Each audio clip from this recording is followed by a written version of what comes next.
Bismillahirrahmanirrahim. Assalamu alaikum students. I am Muhammad Ibrahim on the platform of Dimensional Physics, and today we are going to discuss Cambridge O-Level Physics, Section 2 Thermal Physics, Topic 2.2 Thermal Properties and Temperature, and we will discuss subtopic 2.2.3, our main topic melting, boiling and evaporation.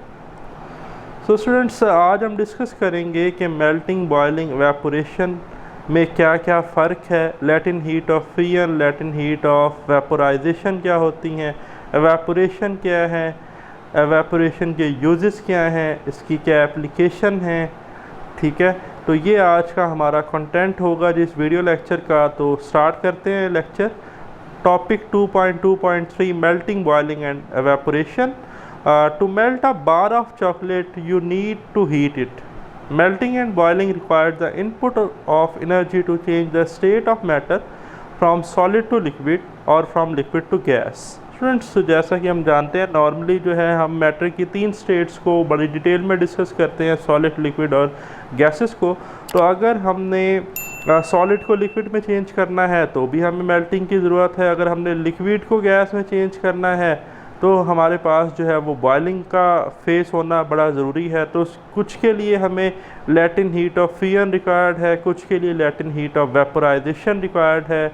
ये क्या terminologies हैं, इनके क्या relations हैं, ये सारा आज हमने इसमें अपने वीडियो लेक्चर में डिस्कस करेंगे। तो students, in the reverse change energy is release during a change of state, there is no change in temperature.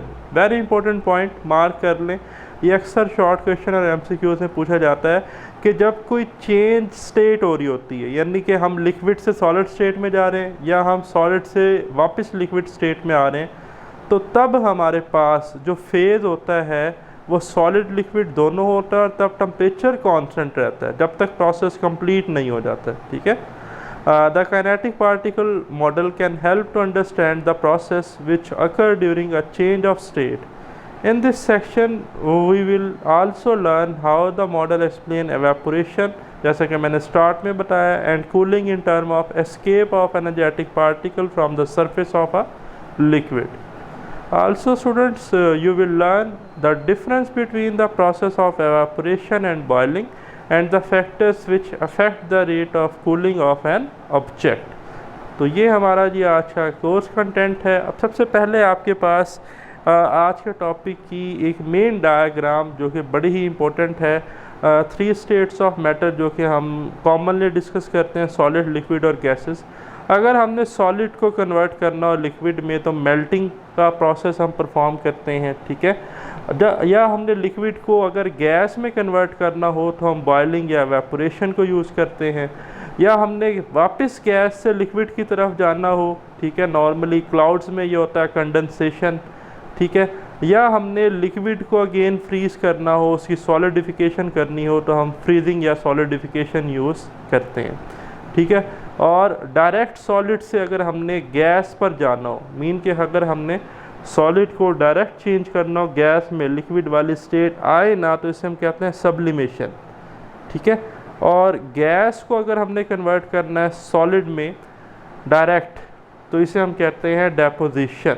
ठीक है जी, तो ये साइक्लिक डायग्राम आपने मार्क कर लेनी है, नोट कर लेनी है, ज़हनशी कर लें इसे। ठीक है, बहुत इंपॉर्टेंट है। इसमें जो प्रोसेस है आज हम इन्हीं पर बहस करेंगे, इन्हें डिटेल में डिस्कस करेंगे। ठीक, so topic melting temperature and boiling temperature. तो students, when a solid is heated it may melt and change its states from solid to liquid. If ice is heated it become water. The opposite process, freezing, occurs when liquid is solidified. अगर किसी liquid को cool down करेंगे, ठीक है जी, तो वो क्या हो जाएगा, सॉलिडिफाइज हो जाएगा, सॉलिड स्टेट में आ जाएगा। A pure substance melt at a definite temperature called the melting temperature, and this melting temperature is also called the freezing temperature. It solidifies at the same temperature sometime then called the freezing temperature. At standard atmospheric pressure, the melting temperature of water is 0 degrees Celsius. So melting temperature of water और freezing temperature of water एक ही चीज़ है, उसके 2 different नाम हैं। ठीक है, melting में हम क्या कर रहे हैं, सॉलिड से लिक्विड फेज में जा रहे हैं, फ्रीजिंग में हम क्या कर रहे हैं, लिक्विड से सॉलिड फेज में आ रहे हैं। ठीक है, तो अब ये आपके सामने एक डायग्राम है स्टूडेंट। ठीक है जी, ये हमारे पास एक सिलेंड्रिकल शेप है। ठीक है, जिसमें हमने जो है वो थर्मामीटर रखा हुआ है और नीचे से यहाँ से ना हम इसे जो है वो हीट प्रोवाइड कर रहे हैं। अब इनिशियली क्या है जी, 0 डिग्री सेल्सियस। ठीक है, फ्रीजिंग और मेल्टिंग पॉइंट है, तो टेम्परेचर बहुत ज़्यादा कम है, तो ये हमारे पास सॉलिड फॉर्म है, आइस की फॉर्म है। ठीक है, जो ही हम नॉर्मली रूम टेम्परेचर पर आते हैं 20 डिग्री सेल्सियस पर। ठीक है, तो ये जो हमारे पास आइस है, अब ये किस फॉर्म में आ गई है, पहले सॉलिड में थी, अब लिक्विड में आपके पास आ गई है। ठीक है, और थर्मामीटर का टेम्परेचर राइज कर गया। जो ही हम इसे हीट प्रोवाइड करते हैं फर्दर, तो आप देख रहे हैं कि वाटर का बॉइलिंग पॉइंट कितना होता है, 100 डिग्री सेल्सियस। तो अब ये वाटर जो है ये वेपोराइज होना शुरू हो गया है। तो हमने स्टार्ट कहाँ से लिया था, सॉलिड फेज से। सॉलिड से कहाँ गए, लिक्विड फेज में।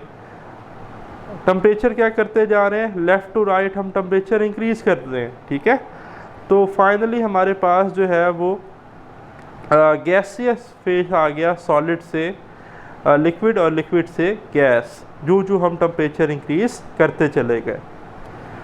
नेक्स्ट है cooling curve of stearic acid. अब ये आपका एक्सपेरिमेंटल वर्क है, लेकिन हम इसको थोड़ा सा डिस्कस कर लेते हैं। सेफ्टी क्या है जी, कि eye protection must be worn, take care when handling hot water in apparatus, half fill a test tube with stearic acid and place it in a beaker of water. अभी मैं आपको डायग्राम में भी दिखाता हूँ। Heat the water until all the stearic acid has melt and its temperature reaches about 80 degree Celsius. Remove the test tube and arrange in a figure with the thermometer in the liquid stearic acid. Record the temperature every minute until it has fallen to 60 degree Celsius. Okay, तो ये जी normally हमारे पास diagram है। ये हमारे पास furnace है, एक heater आप समझ लें। ठीक है, ये एक बीकर है जिसमें हमने वाटर फिल किया हुआ, और इसके अंदर जो ट्यूब है हमारे पास जिसमें स्टीरिक एसिड है वो हमने प्लेस किया हुआ है। ठीक है, और स्टीरिक एसिड को हम हीट प्रोवाइड करेंगे। ठीक है जी, और अभी हमने डिस्कस किया कि हम इसका टेम्परेचर कहाँ तक ले जाएंगे, जब तक ये मेल्ट नहीं होगा, 80 डिग्री सेल्सियस तक। फिर इसको इस ट्यूब को हटा लेंगे और स्टैंड के साथ लगा देंगे और इसमें थर्मामीटर जो है वो प्लेस कर देंगे। ठीक है, और जब थर्मामीटर प्लेस कर देंगे तो हम हर मिनट के बाद जो है वो इसमें टेम्परेचर चेक करते रहेंगे जब तक इसका टेम्परेचर 60 डिग्री सेल्सियस ना हो जाए। ठीक है जी, तो पहले ये ट्यूब में स्टीरिक एसिड सॉलिड फॉर्म में था और यहाँ पर ये लिक्विड फॉर्म में है। ये फ़र्क आपने याद रखना है। ठीक है, फिर हमारे पास डायग्राम है cooling curve of pure metal. ठीक है जी, ये आपके MCQs और short question point of view के लिए बहुत इंपॉर्टेंट है। तो टेम्परेचर वर्सेस टाइम हमारे पास कर्व है। ठीक है, वन बाय वन हम डिस्कस करेंगे। पहले तो आप कर्व देख लें, A से B, B से C एंड C से D।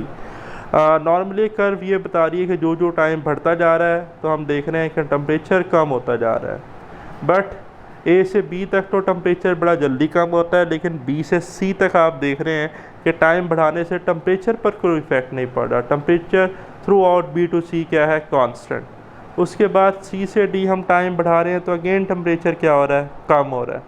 अब ये सारे के सारे पॉइंट्स हमें क्या बता रहे हैं, तो इस डायग्राम को आपने गौर से समझना है जी कि A to B ये बता रहा है कि cooling of liquid. For example हमारे पास वाटर था तो हम उसको कूल डाउन कर रहे हैं।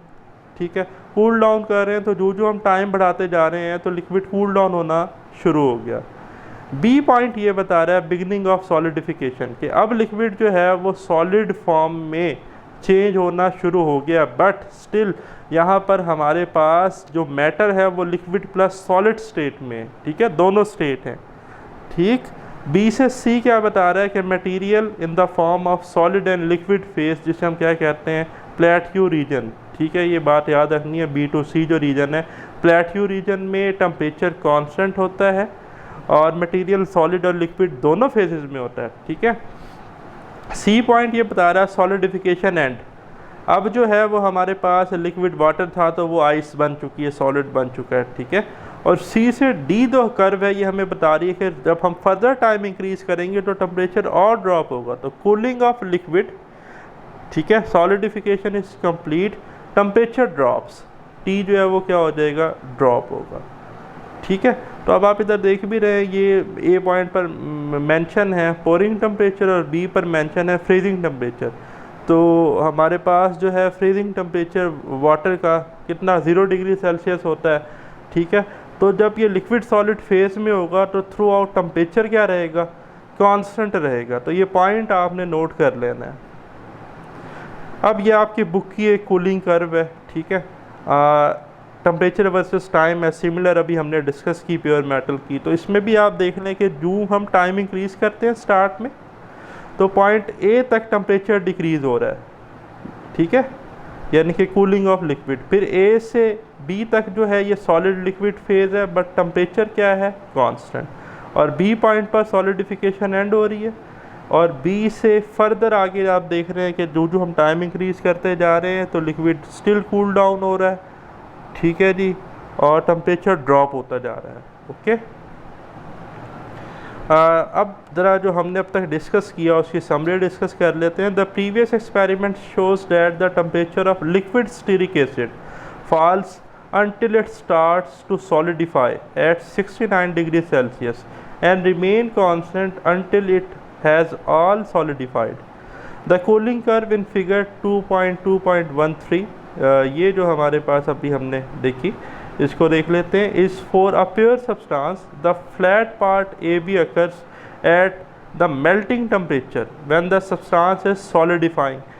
ठीक है जी, मेल्टिंग टेम्परेचर आप कह सकते हैं जब सब्सटेंस जो है वो सॉलिड से लिक्विड फॉर्म में चेंज हो रहा हो, या हम इसका अल्टरनेटिव कह सकते हैं कि जब हम लिक्विड से सॉलिड फॉर्म में जा रहे हैं। During solidification of substance transfer thermal energy to its surrounding but temperature does not fall. तो मैंने आपको शुरू में बता दिया था कि इस रीजन में टेम्परेचर कॉन्स्टेंट रहेगा। ठीक है, कन्वर्सली और alternatively when a solid is melting the energy supplied does not cause a temperature rise. Energy हम सप्लाई करते हैं वो टेम्परेचर इंक्रीज नहीं करती। Energy is transferred but the substance does not get hotter. For example the temperature of a well stirred ice water mixture remains at 0 degree Celsius until all the ice is melted। जब तक सारा solid phase जो है वो liquid phase में convert नहीं हो जाएगा तब तक टेम्परेचर चेंज नहीं होगा। Similarly when energy supplied to a boiling liquid then the temperature of the liquid does not change. The temperature of pure water of boiling at standard atmospheric pressure is 100 degrees Celsius. Okay. Next student, very important for short question as well as MCQs, latent heat of FEN.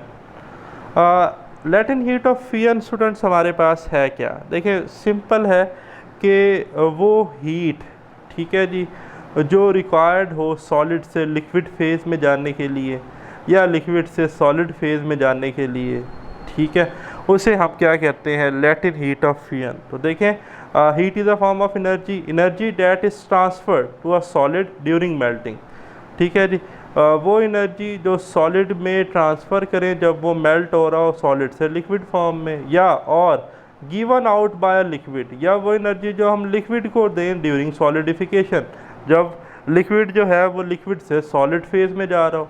ठीक है, तो दोबारा देख लें कि energy that is transfer to a solid during melting और given out by liquid during solidification is called latent heat of fusion. So students, latent mean hidden and fusion mean melting. ठीक है, हिडन मेल्टिंग आप कह सकते हैं इस वजह से कि ऐसी मेल्टिंग के मेल्ट तो हो रहा है बट हमें टेम्परेचर चेंज नहीं मिलेगा, टेम्परेचर थ्रू आउट क्या रहेगा, कांस्टेंट, इसलिए इसे हम कहते हैं हिडन मेल्टिंग या लेटेंट हीट ऑफ फ्यूजन। तो latent heat does not cause a temperature change, मैंने शुरू में बात कर दी कि टेम्परेचर क्या रहेगा, constant, it seems to disappear. तो इस ब्लॉक डायग्राम में आप देख रहे हैं कि जब हम सॉलिड से लिक्विड फेज में जा रहे हैं तो ये देखिए मेंशन है लेटेंट हीट ऑफ फ्यूजन। इसी तरह अभी हम आगे पढ़ेंगे जब हम लिक्विड से वेपर फेज में जाते हैं तो लेटेंट हीट ऑफ वेपराइजेशन होती है। ठीक है, लेटेंट हीट ऑफ सब्लिमेशन हमारे जो ओ लेवल का पार्ट है उसका हिस्सा नहीं है, तो इसलिए मैं उसको जो है वो स्किप कर दूंगा। ओके, तो डोंट वरी। तो देखें specific latent heat of fusion. अब बच्चों ये न्यूमेरिकल के लिए बड़ा इंपॉर्टेंट है जी, ठीक है, फार्मूला आपको आना चाहिए। तो देखें स्पेसिफिक का टर्म आ गया, स्पेसिफिक, मखसूस, यानी कि अब हम बात करेंगे स्पेसिफिक मास की, पर यूनिट मास की, ठीक है। तो देखें, the specific latent heat of fusion, इसे बच्चों याद रखिएगा LF से लिखते हैं, ठीक है, of a substance is the quantity of heat needed to change unit mass from solid to liquid without temperature change. ठीक है जी, क्या कहा भाई हमने कि हीट की वो क्वांटिटी जो हमें रिक्वायर्ड है या नीडेड है किसी भी यूनिट मास ऑफ सॉलिड को लिक्विड में चेंज करने के लिए, शर्त ये है कि टेम्परेचर क्या रहे, कांस्टेंट। ठीक है, in general the quantity of heat delta E needed to change a mass m from solid to liquid is given by, आपको याद होगा इससे प्रीवियस वीडियो लेक्चर में हमने स्पेसिफिक हीट को डिस्कस किया था। स्पेसिफिक हीट कैपेसिटी हमने देखी थी कि delta E is equal to MC delta theta. तो सिमिलरली डेल्टा ई जो है वो हमारे पास in term of latent heat of fusion होता है mass multiply by LF latent heat of fusion, या LF को हम लिख सकते हैं delta E divided by M। तो ये फार्मूला आपने नोट कर लेना। लैटेंट हीट ऑफ फ्यूजन जो है ये हमारे पास क्या है जी, energy needed per unit mass या heat needed per unit mass from solid to liquid without temperature change. Okay, तो स्पेसिफिक लैटेंट हीट जो है इसे हम मेजर करते हैं एनर्जी जाउल में करते हैं, मास केजी में, तो इसका यूनिट होगा जाउल पर केजी और जाउल पर ग्राम। ओके, फिर स्टूडेंट्स जैसा कि आप जानते हैं कि हमने डिटेल में पावर जो है उसे भी डिस्कस किया था। इससे प्रीवियस टॉपिक में भी मैंने आपको ये बात बताई कि पावर हम पढ़कर आए हैं प्रीवियसली। पावर होती क्या है? पावर होती है रेट ऑफ डूइंग वर्क, और work is the act of transformation of energy. तो हम पावर को लिख सकते हैं change in energy divided by time. Okay, power को क्या लिख सकते हैं? Change in energy divided by time. तो अगर मैं टाइम को पावर से मल्टीप्लाई कर दूँ तो मेरे पास चेंज इन एनर्जी आ जाएगा। तो डेल्टा ई को मैं लिख सकता हूँ P क्रॉस T। तो यहाँ से एक और रिलेशन आ गया, ये नोट कर लीजिएगा बुक पर, कि P cross T is equal to MLF। Okay, mass multiply by latent heat of fusion. अब इसी तरह जैसे मैंने आपको कहा था कि लैटेंट हीट के बाद हम लिक्विड से जब वेपर स्टेट में जाते हैं तो वहाँ पर भी हमें जो है हीट रिक्वायर्ड होती है लिक्विड को वेपर में चेंज करने के लिए। तो उसे हम क्या कहते हैं? Latent heat of vaporisation. तो latent heat is also needed to change liquid into vapour. The reading of a thermometer placed in water that is boiling remains constant at 100 degree Celsius. Energy that is transferred to a liquid during vaporization called latent heat of vaporization। ठीक है, वो energy जो हम transfer करें liquid को, ठीक है, during vaporisation, जब वो लिक्विड से गैसियस फेस की तरफ जा रहा हो, तो उसे हम क्या कहते हैं? Latent heat of vaporisation. Okay जी, तो अब है हमारे पास specific latent heat of vaporisation. So the specific latent heat of vaporization LV of a substance is the quantity of heat needed to change unit mass from liquid to vapor। बड़ा important point है student कि unit mass from liquid to vapor without change of temperature। So latent heat of vaporization जो है वो हमारे पास heat की या energy की वो क्वांटिटी है जो हम यूनिट मास ऑफ लिक्विड को दें कि वो वेपर में चेंज हो, बट टेम्परेचर जो है वो क्या रहे? कांस्टेंट रहे। तो इसको हम फिर क्या कहते हैं? Specific latent heat of vaporisation. ठीक है, तो in general the quantity of heat delta E to change a mass m of a liquid to vapour is given by delta E is equal to MLV। Latent heat of fusion को LF और latent heat of vaporisation को LV। So LV is equal to delta E divided by M से divide कर देंगे। Specific latent heat is measured in joule पर KG और joule पर ग्राम। Similarly जैसा कि मैंने बताया कि पावर होती है change in energy divided by time. तो पावर मल्टीप्लाई बाय टाइम होगा डेल्टा ई। तो हम डेल्टा ई की जगह लिख सकते हैं PT या P cross T is equal to M cross LV।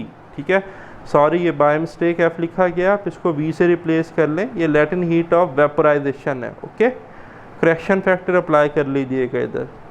To change 1 kg of water at 100 degree Celsius to steam at 100 degree Celsius need over 5 times much heat is needed to rise the temperature of 1 kg of water as 0 degree Celsius to 100 degree Celsius। बड़ा important point कि अगर हमने 1 kg water को ठीक है, जो कि 100 degree Celsius पर है, हमने उसको स्टीम में कन्वर्ट करना है, उसको वेपोराइज करना है, तो हमें जो है वो 5 गुना ज़्यादा हीट या एनर्जी चाहिए होगी जितनी हमने 1 kg वाटर को 0 डिग्री सेल्सियस से 100 डिग्री सेल्सियस तक का टेम्परेचर अटेन करने पर लगाई या यूज़ की। ओके, फिर है student test yourself. Test yourself आपका टास्क है। क्वेश्चन 1 में उसने कुछ टेम्परेचर रेंजेस लिखी हुई हैं, टेम्परेचर्स मेंशन है। वो कहता है from the above list of temperature choose the most likely value of the each of the following. So the melting temperature of iron, the melting temperature of iron is 1530 degree Celsius, means 1530 degree Celsius. B part है the temperature of a room that is comfortably warm, it is 19 degree Celsius. C part है the melting temperature of pure ice at normal pressure 0 degree Celsius. D part है the boiling temperature of water, we know that 100 degree Celsius. E part है the normal body temperature of a healthy person, we know that 37 degree Celsius. Okay, 10 question है, part A है why is ice good for cooling drinks। हाँ जी भाई, normally जब भी हमें कोई हमारे घर में गेस्ट भी आते हैं या हम एज अ गेस्ट किसी के पास जाते हैं, तो जब हमें कोल्ड ड्रिंक मिलती हैं समर्स में स्पेशली, तो इसमें आइस क्यूब होते हैं। तो आइस क्यूब डालने से कोल्ड ड्रिंक का जो टेम्परेचर है वो कम कैसे होता है या वो कूल डाउन कैसे होती है, तो उसके पीछे रीज़न है लैटिन हीट ऑफ फ्यूजन। ठीक है, आइस जो है ये एक्सेसिव हीट जो है वो एब्जॉर्ब कर लेती है लिक्विड की। ठीक है, और ये खुद जो है वो मेल्ट होना शुरू हो जाती है, बट सॉलिड लिक्विड फेज होता है, तो थ्रू आउट टेम्परेचर क्या रहता है, कांस्टेंट रहता है। ठीक है, और लिक्विड जो है उसका टेम्परेचर जो है वो हमारे पास वो भी कांस्टेंट रहता है, लेकिन जो उसकी एक्सेसिव हीट है वो आइस एब्जॉर्ब करती है, मेल्ट होती है, तो जो है वो फिर थ्रू आउट जो सिस्टम है उसमें कूलिंग प्रोड्यूस हो जाती है और जो हमारी ड्रिंक्स हैं वो हमें ठंडी मिलती हैं। फिर है part B, why do engineers often use superheated steam और steam above 100 degree Celsius to transfer heat. हाँ जी, ऐसा क्यों करते हैं जी? नॉर्मली हम थर्मल रिएक्टर में ऐसा हम करते हैं because to improved efficiency of heat transfer. ठीक है, तो आपने इसको एक्सप्लेन करना है अपनी टर्मिनोलॉजीज़ में। फिर बड़ा ही इंपॉर्टेंट पॉइंट, बड़ा important difference melting versus solidification. Melting कहते हैं स्टूडेंट मैटर की स्टेट सॉलिड को लिक्विड में कन्वर्ट होना, सॉलिड टू लिक्विड। ठीक है, सॉलिडिफिकेशन कहते हैं नाम से आपको पता है कि लिक्विड का सॉलिड में चेंज हो जाना। ठीक है, तो मेल्टिंग क्या है, सॉलिड टू लिक्विड, और सॉलिडिफिकेशन क्या है, लिक्विड टू सॉलिड। तो हम 1 बाय 1 कंपैरिजन करेंगे। तो देखें, energy absorption in melting, energy absorbed, heat is absorbed, breaking bonds, overcome intermolecular forces, particle transition from fixed position to liquid state। ठीक है, सो जब ये fix position to liquid state में जाएंगे तो पोटेंशियल एनर्जी इंक्रीज होगी। Latent heat of fusion, energy used for state change not temperature increase, temperature remains constant. ठीक है, last one, potential energy increases as particle move from a fix position. ठीक है, तो solidification में क्या होगा, liquid to solid, energy release. Melting में क्या हुआ, एनर्जी एब्जॉर्ब हुई। सॉलिडिफिकेशन में क्या होगा, liquid to solid, energy release, heat is release. Bond formation, particles form intermolecular bonds. ठीक है, particle transition from liquid to fix solid state, जब ये liquid to fix solid state में जाएंगे तो हमारे पास पोटेंशियल एनर्जी डिक्रीज होगी। ठीक है, latent heat of fusion, latent heat of fusion, energy release during the transition, energy इसमें क्या होगी, रिलीज होगी। Potential energy decrease as particle transition to a more ordered solid structure. तो बच्चों ये पॉइंट आपने मार्क कर लेना है, नोट कर लेना है कि जब हम जो है वो मोर ऑर्डर स्ट्रक्चर की तरफ जाएं, गैस से सॉलिड में जाएं या लिक्विड से सॉलिड में जाएं, तो पोटेंशियल एनर्जी डिक्रीज होती है। ठीक है, और जब हम डिसऑर्डर स्ट्रक्चर की तरफ मूव करें, मीन कि अगर हम सॉलिड से लिक्विड की तरफ जा रहे हैं या लिक्विड से गैस की तरफ जा रहे हैं, तो पोटेंशियल एनर्जी इंक्रीज़ होती है, ठीक है। बट मेल्टिंग और सॉलिडिफिकेशन के केस में, सॉलिड लिक्विड के केस में या लैटिन हीट ऑफ फ्यूजन के केस में हमारे पास काइनेटिक एनर्जी कांस्टेंट रहती है। वो क्यों भाई? क्योंकि टेम्परेचर जो है वो क्या रहता है, कांस्टेंट रहता है। और kinetic energy, kinetic particular model के अकॉर्डिंग काइनेटिक एनर्जी और टेम्परेचर का डायरेक्ट रिलेशन है। तो अगर टेम्परेचर कांस्टेंट है तो काइनेटिक एनर्जी भी क्या होगी, कांस्टेंट। नेक्स्ट स्टूडेंट्स, डिफरेंस है वेपोराइजेशन वर्सेस कंडेंसेशन। वेपोराइजेशन है हमारे पास लिक्विड का गैस में तब्दील होना, चेंज होना, और कंडेंसेशन है गैस का लिक्विड में चेंज होना। तो वेपोराइजेशन क्या है, लिक्विड टू गैस, और कंडेंसेशन क्या है, gas to liquid. So vaporisation को डिस्कस करते हैं। प्रोसेस क्या है, liquid turns into a gas. Potential energy, अब देखें, liquid turns into a gas, ठीक है। हम क्या जा रहे हैं जी, हम डिसऑर्डर स्ट्रक्चर की तरफ जा रहे हैं, तो पोटेंशियल एनर्जी मैंने कहा इंक्रीज होगी। तो देखें, potential energy increases as energy separate the liquid particle, but kinetic energy remains largely unchanged, remains constant. Energy goes into breaking bonds, not speeding up particles. Additional energy sometimes needed to push against the surrounding atmosphere.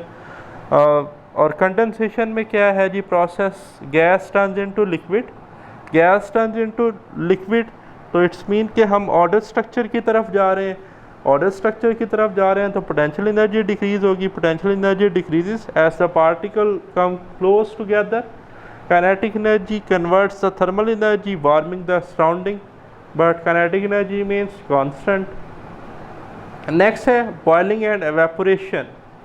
Students, at standard atmospheric pressure the boiling temperature of water is 100 degree Celsius.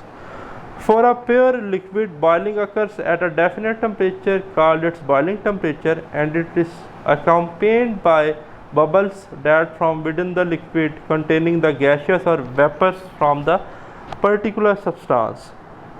A few energetic particles close to the surface of a liquid may escape and become a gas particle.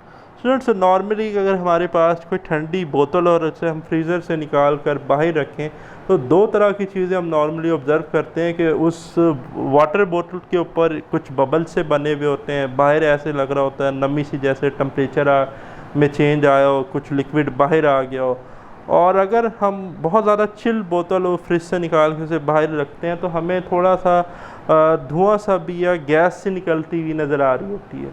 तो हम ये देखते हैं कि जो fast energetic particle है ना, वो लिक्विड की सरफेस से एस्केप हो रहे होते हैं due to evaporation. A few energetic particle close to the surface of liquid में escape and become gas particle, ठीक है। वो वेपोराइज हो जाते हैं, वो लिक्विड से वेपर फॉर्म में जा रहे होते हैं। This process of evaporation occurs at all temperature. Boiling के लिए क्या है, सर्टेन टेम्परेचर है, लिमिट है, बट एवेपोरेशन जो है ये किसी भी टेम्परेचर पर पॉसिबल है, ठीक है। Energy is needed both evaporation and boiling, दोनों केसेस में एनर्जी रिक्वायर्ड है, and is stored in the vapour from which it is release when the vapour is cooled और compressed and change to liquid again, जैसा कि हम clouds में देखते हैं, ठीक है जी। कंडेंसेशन के प्रोसेस में क्या होता है कि अगेन हमारे पास गैस जो है वो हमें किस फॉर्म में मिल रही होती है, लिक्विड फॉर्म में मिल रही होती है, ठीक है। सो नेक्स्ट अब हम डिस्कस कर लेते हैं condition affecting evaporation. So evaporation happens more rapidly when the temperature is higher, since the more particles in the liquid are moving fast enough to escape from the surface, ठीक है जी।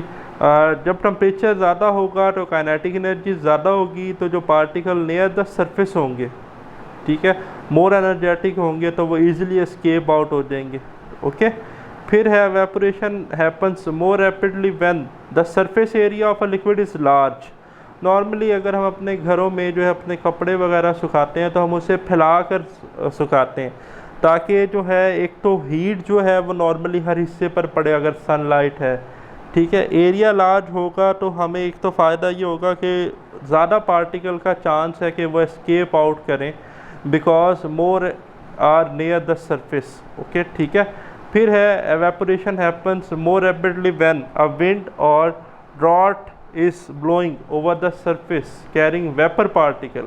away from the surface, thus stopping them from returning to the liquid and making it easier to more liquid particles to break free. Evaporation into a vacuum occur much more rapidly than into a region where there is a gas particle. Okay, ये difference याद रखिएगा.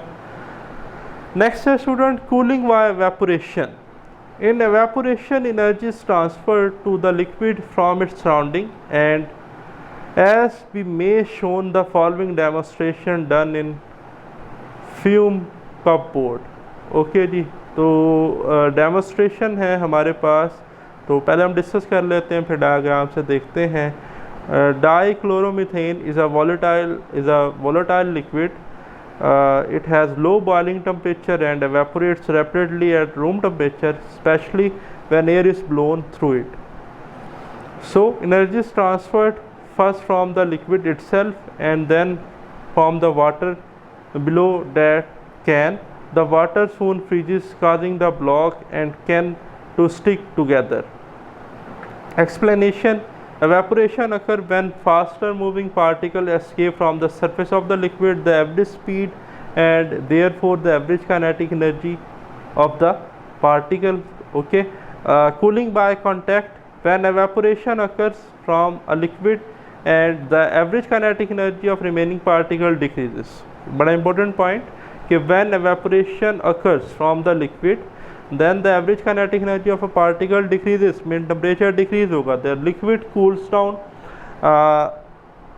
In topic 2.3.1 we will see that the thermal energy flows from hotter to a colder object by conduction.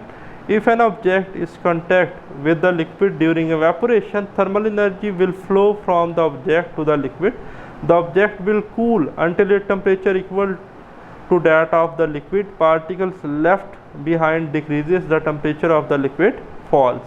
Okay, तो ये आप देख रहे हैं जी demonstration जो है कूलिंग बाय एवेपोरेशन. इसमें सिंपल सा हमारे पास एक ब्लॉक ऑफ वुड है, ठीक है, उसके बाद हमारे पास वाटर है और उसके बाद आप देख रहे हैं कैन है. उस कैन में है जो हमारे पास डाइक्लोरोमीथेन और जो है हमारे पास एक गिलास ट्यूब है और एक पाइप है जिसको हम एयर दे रहे हैं, ब्लो कर रहे हैं, ठीक है.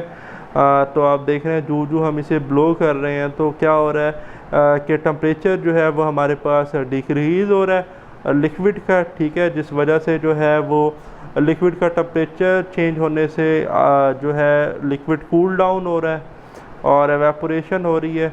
तो जो मोर एनर्जेटिक पार्टिकल हैं लिक्विड के वो क्या हो रहे हैं जी, कूल डाउन हो रहे हैं और यहाँ पर हमें जो है वो आइस जो है वो नज़र आ रही है, ठीक है. सो अब फाइनली यूजेस है हमारे पास. Water evaporates from the skin when we sweat, ठीक है जी. नॉर्मली जब हमें पसीना आता है तो हमारी जो स्किन है उस पर आप देख रहे हैं कि जो है बबल से बने हुए होते हैं वाटर के, ठीक है, या अक्सर जो है बहुत ज़्यादा पसीना आ रहा होता है. This is the body way of losing unwanted heat, ठीक है. ये भी अल्लाह ताला की तरफ से ब्लेसिंग है कि हमारी बॉडी की जो हीट है वो सारी की सारी हमसे निकल जाती है, ठीक है. And keeping the constant temperature after vigorous exercise there is a risk of body being over cooled, ठीक है. नॉर्मली अगर हम जिम में हैं या नॉर्मली कोई पैदल चल के जा रहे हैं गर्मी में, बहुत कोई लंबा काम कर रहे हैं तो हमारा बीपी हमें एकदम से लगता है लो हो गया, बॉडी कूल डाउन हो जाती है, स्पेशली इन अ ड्रॉट, ठीक है. It is then less able to resist infection, ठीक है. Either acts as a local anaesthetic by chilling as well as cleaning your arm when you are having an injection. Okay, ये भी आपने note कर लेना है. Refrigerators, freezers and air conditioner systems use cooling by evaporation on large scale. Volatile liquids are used in perfumes, ठीक है. So again test yourself. Question 11 है when a solid is melting, solid जो है वो melt हो रहा है जी, does it temperature increase decrease और रिमेन कॉन्स्टेंट. अब आपने टॉपिक पूरा पढ़ा है तो इसका सोच समझ के आंसर देना है. रिमेन कॉन्स्टेंट है तो क्यों है, ठीक है. इज़ एनर्जी अब्जॉर्ब्ड और रिलीज, ठीक है, अब्जॉर्ब्ड हो रही है तो क्या रीज़न है, ये सारी चीज़ें आपने आंसर करनी है. थर्ड है दस the kinetic energy of a particle increases decreases और रिमेन्स कॉन्स्टेंट. हाँ जी, व्हेन सॉलिड इज़ मेल्टिंग, जब सॉलिड मेल्ट हो रहा है तो क्या होगा, लैटिन हीट ऑफ फियन होगी, लैटिन हीट ऑफ फियन होगी तो टेम्परेचर तो हमारे पास क्या रहेगा, कांस्टेंट। टेम्परेचर का काइनेटिक एनर्जी के साथ डायरेक्ट रिलेशन है, तो काइनेटिक एनर्जी को भी क्या रहना चाहिए, रिमेन्स कांस्टेंट। तो ये सारी लॉजिक रीजंस के साथ आपने बात करनी है। सिमिलरली पार्ट बी है, when the liquid is boiling does it temperature increases decrease और रिमेन्स कांस्टेंट। कमेंट कीजिएगा क्या होगा। सेकंड पार्ट है, दस the potential energy of a particle increase decrease और रिमेन्स कांस्टेंट। ये भी आप ही बताएंगे क्योंकि टॉपिक मैंने डिटेल में करवाया। फिर क्वेश्चन 12 पार्ट ए है, describe the process of evaporation in particle term. ये मैंने डिटेल एक्सप्लेन किया। पार्ट बी है, how does the temperature of liquid change during evaporation. इस पर भी हमने बात की, ठीक है।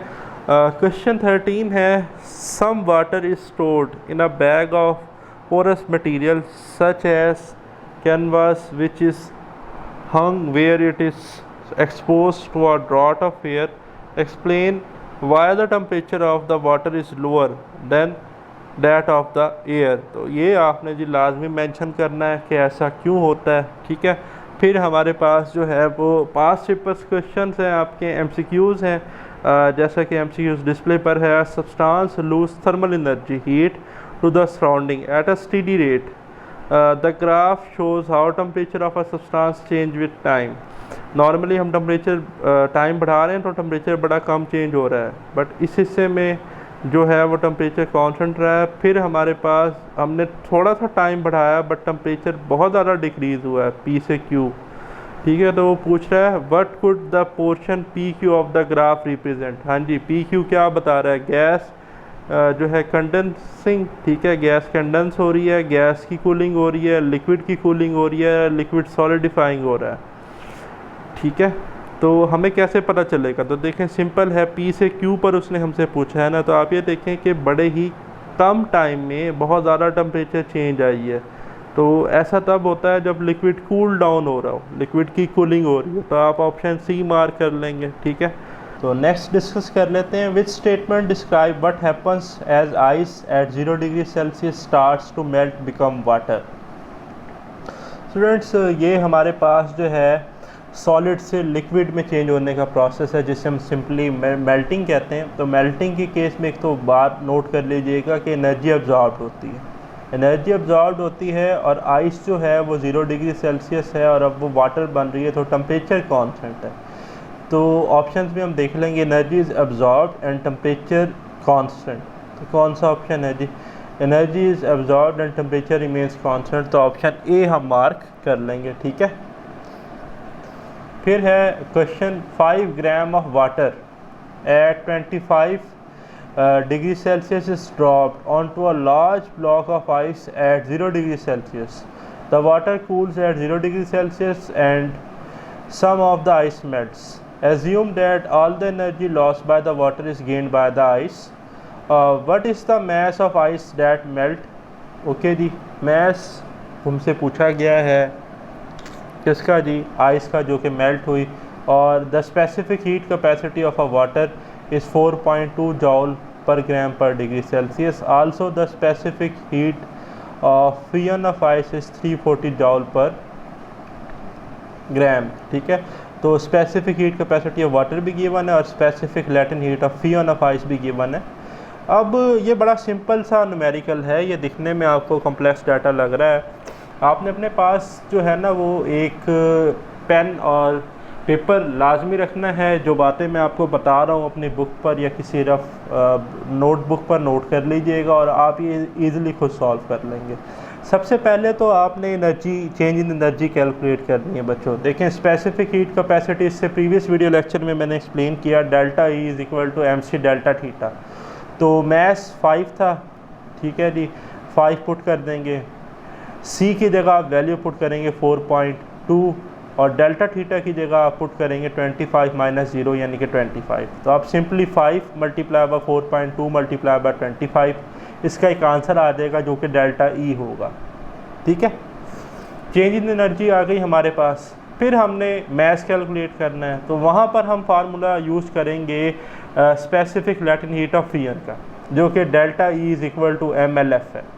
तो हमें मैस चाहिए, तो मैस आएगा डेल्टा ई ओवर LF। तो जो भी आंसर आपका डेल्टा ई का आएगा, आप उसे डिवाइड कर देंगे LF यानी कि 340 से, तो आपके पास फाइनली आंसर आ जाएगा जो भी इनमें से करेक्ट ऑप्शन है। ठीक है, वो 1.5 है, 10 ग्राम है, जो भी है वो आप मार्क करके मुझे बताइएगा।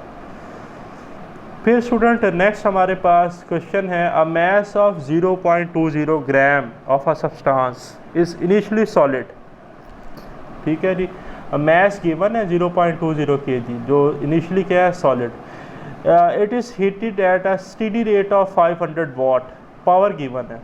The graph shows how the temperature of a substance change with time. Graph ये बता रहा है कि टेम्परेचर जो है वो टाइम के साथ किस तरह से चेंज हो रहा है। अच्छा, मैं अभी बताता हूँ कि इस ग्राफ में हमें क्या रिक्वायरमेंट है, हमें ये ग्राफ क्यों दिया गया है। वो कहता है what is the specific latent heat of fusion of the substance. बच्चों हमने कैलकुलेट करनी है specific latent heat of fusion LF की वैल्यू। ठीक है, तो सबसे पहले तो आपने अपने माइंड में फार्मूला रख लेना है कि डेल्टा E क्या होता है, MLF। और मैंने आपको बताया कि डेल्टा E को हम रिप्लेस कर सकते हैं PT से, पावर मल्टीप्लाई बाय टाइम। तो अब आपने फार्मूला साइड पर कहीं लिख लें, PT is equal to MLF। ठीक है, तो LF आ जाएगा PT over M, PT over M। तो हमारे पास पावर भी है, ठीक है जी, मैस भी है, इशू आ रहा है टाइम का। बच्चों याद रखिएगा, लैटिन हीट ऑफ फ्यूजन में, specific latent heat of fusion में हमारे पास टेम्परेचर क्या रहता है, कांस्टेंट। तो आपने ना इस ग्राफ में वो रीजन देखना है जिसमें टेम्परेचर कांस्टेंट रहे।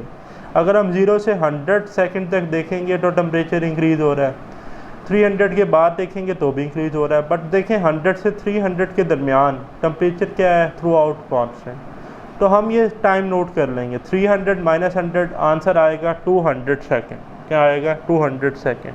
तो जब अभी मैंने आपको फार्मूला बताया ना कि PT is equal to MLF, ठीक है, तो LF होगा PT ओवर M। तो वहाँ पर हम ये टाइम पुट करेंगे 200, ठीक है, मैथ हम पुट करेंगे 0.20 और पावर हम पुट करेंगे 500। ये सारी वैल्यूज़ आप उस फार्मूला में पुट करेंगे तो आपको इनमें से कोई एक आंसर मिल जाएगा। Okay,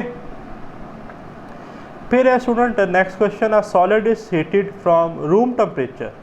the graph shows how its temperature change with time as it's heated constantly, at which time has it just completely liquid। जी स्टूडेंट, देखिए नॉर्मली रूम टेम्परेचर था जी हमारे पास, जो हमने टाइम जो है वो इंक्रीज़ किया, टेम्परेचर इंक्रीज़ हुआ, ठीक है, उसके बाद हमारे पास सॉलिड लिक्विड फेज़ आ गया। कांस्टेंट टेम्परेचर है ना, तो ये सॉलिड लिक्विड फेज़ है, बट C पॉइंट पर जो है वो हमारे पास कम्प्लीटली क्या होगा, लिक्विड। ठीक है, टेम्परेचर चेंज कर, पहले सॉलिड था, फिर हम सॉलिड लिक्विड फेज़ आया और इसके बाद क्या हो गया, लिक्विड। और C के बाद D पर जो है फिर हम फर्दर इंक्रीज़ करेंगे तो वेपर फेज़ आ जाएगा। ठीक है, लेकिन उसने ये पूछा है कि ये लिक्विड कब होगा, तो C पॉइंट पर ये कम्प्लीटली क्या होगा, लिक्विड होगा। ठीक, फिर स्टूडेंट्स आपके जो हैं वो सब्जेक्टिव क्वेश्चन का पोर्शन है, इनके आंसर मैं आपको रिकमेंड करूँगा कि आप ही बताएं कि बेस्ट क्या रहेगा। डिस्कस कर लेते हैं।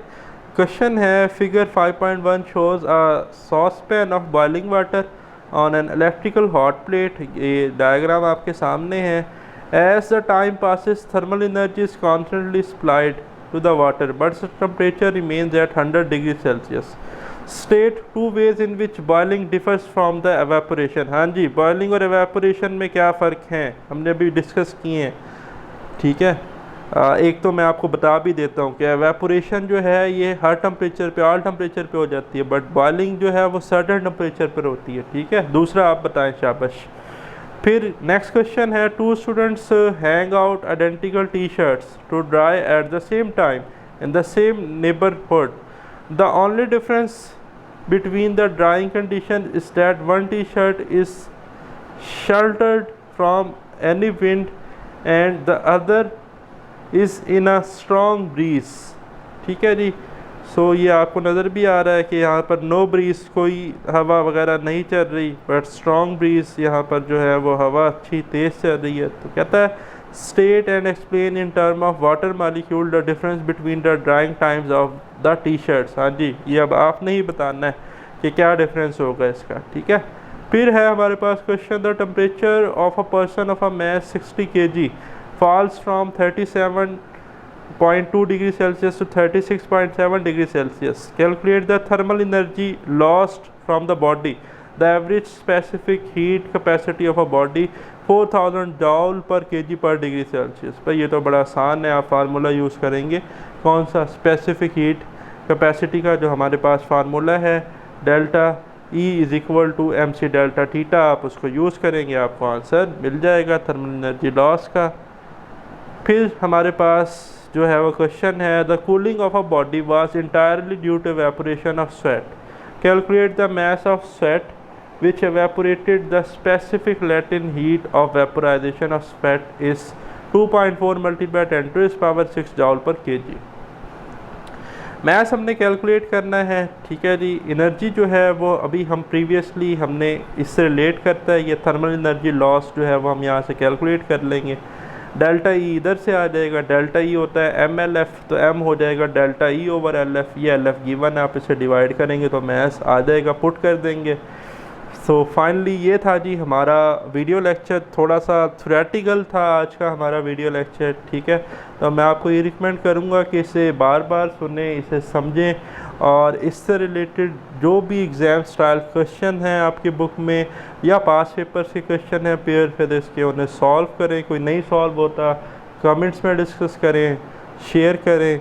इंशाल्लाह मेरी पूरी कोशिश होगी कि मैं आपको इसका रिस्पॉन्स करूँ। स्टे ब्लेस्ड, अल्लाह हाफिज़।